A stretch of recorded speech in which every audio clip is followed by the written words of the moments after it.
The phone was already in my hand when it started vibrating, but I still almost missed it.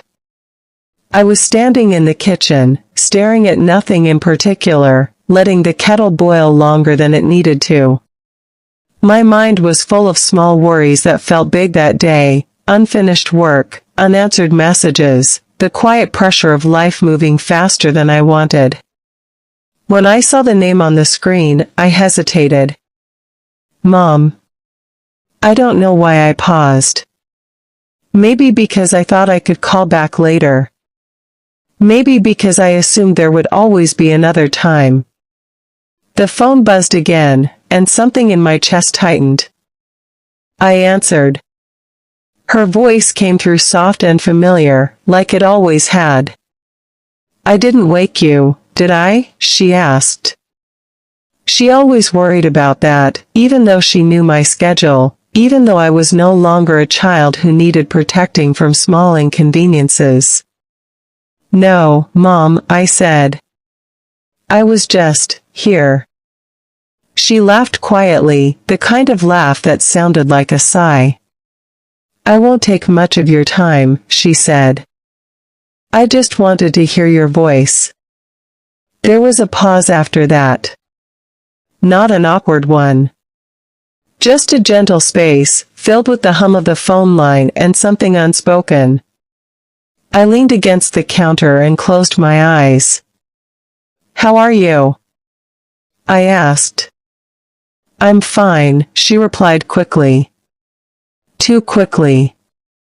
Then she added, the weather's been nice. Your old room gets so much light in the afternoon. I pictured it instantly.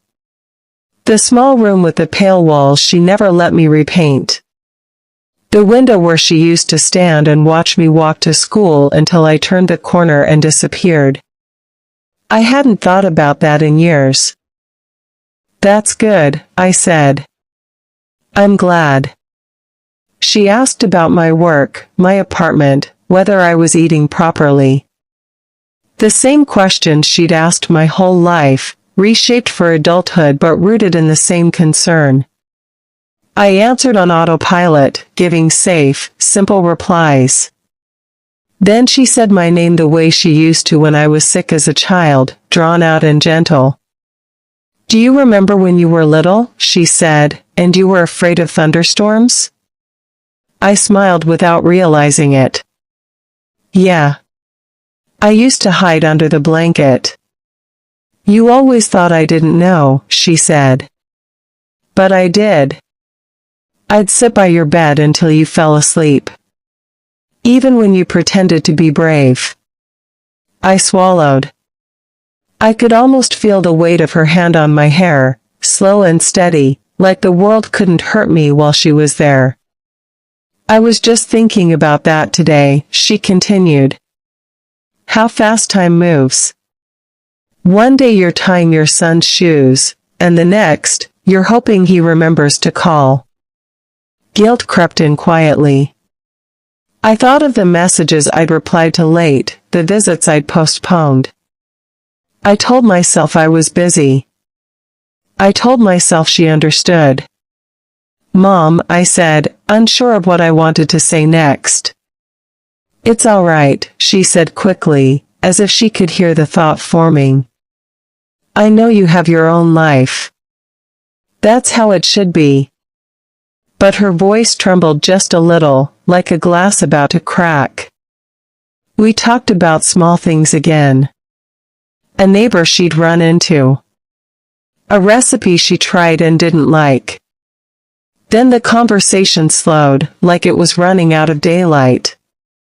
I should let you go, she said. You sound tired. I'm not, I said, too fast. I can talk. She was quiet for a moment.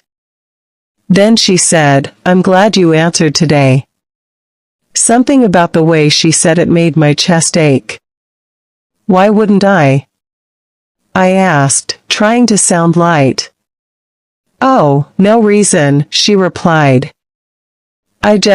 Sometimes I worry. That one day I'll call, and life will be too loud on the other end. I didn't know what to say.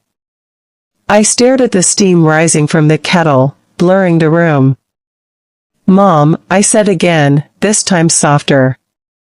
"You can always call me." "I know," she said. "I just wanted to hear you say it." We sat in silence again. This time, I didn't rush to fill it.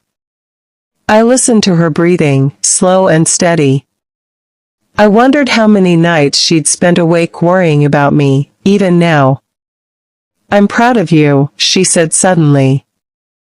"I don't say it enough." That did it. My eyes burned. "You always did more than enough," I said. "I just didn't always notice." She laughed quietly. Mothers don't do things to be noticed. We do them because we can't imagine not doing them. The call ended a few minutes later, with promises to talk again soon. Real promises this time. When the screen went dark, I stayed where I was, phone still pressed to my ear, as if some part of her might still be there. A week later, my phone rang again. This time, it was early. The name on the screen was the same, but the feeling was different. Heavier. Urgent. I answered immediately. Her voice was weaker, but it was still hers. "I'm okay," she said before I could speak. "I just wanted to tell you. I'm really happy." "About what?" I asked, my heart racing. "About you," she said. "About who you became. About that call. I didn't almost miss it, you know. I almost didn't make it." My breath caught. "Mom, what are you saying?" She didn't answer directly. She never did like worrying me. But I understood enough. "I love you," she said. "No matter how busy life gets. No matter how quiet it becomes." "I love you too," I said, my voice breaking. "So much." That was the last long conversation we had. Now, whenever my phone rings and her name isn't there, I still feel that pause. That moment where life asks if you're paying attention. I've learned to answer. Even when I'm busy. Even when I'm tired. Because some calls don't come twice.